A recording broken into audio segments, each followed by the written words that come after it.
In addition to serving on this committee, the Oversight Committee, I also serve on the Science, Space, and Technology Committee, where we often discuss how essential data and evidence are used in science and used at departments such as NASA.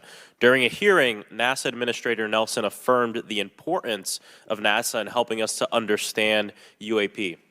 Mr. Gold, if the government doesn't have the data it needs on UAP because, say, someone who saw something is concerned about stigma, public backlash, et cetera, or maybe there's just not good systems in place, how are we supposed to ultimately figure out what's going on? Yeah, thank you for the question. And let me compliment Administrator Nelson that there wouldn't have been a UAP independent study team if it wasn't for his leadership and courage.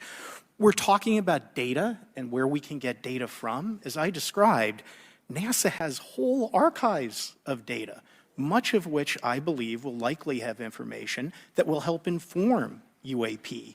We need only look. And again, in an era with AI and ML, we can relatively quickly and easily go through it. So I think it's something that we should encourage NASA to do.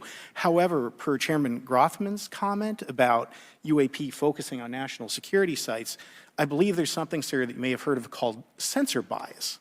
That because we've got more cameras, more monitoring of national security, we don't know how extensive UAP activity may be over civilian areas. And this is to the second part of your question where we're not collecting the data. We're not collecting sufficient data from pilots. We're not collecting sufficient data from civilian and commercial activities. And this is, again, where ASRS, I think, could substantially change that, get the data out there, and allow us to do good science. Yeah. Thank you. I mean, on the data, you know, I'm a really big proponent of transparency.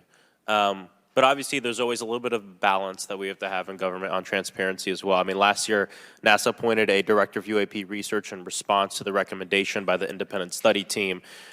In the final report, there's a quote, "Despite numerous accounts and visuals, the absence of consistent, detailed, and curated observations means we do not presently have the body of data needed to make definite and scientific conclusions about UAP." Can you just talk really quickly about that balance of security and transparency? So I can say, having served at NASA, it is the most transparent organization I've ever been in. When we would have conversations of executive leadership, things would leak out almost instantly. So I can assure you, intentionally or not, NASA's very transparent. I don't know if many of you have worked with engineers or scientists. They love to talk.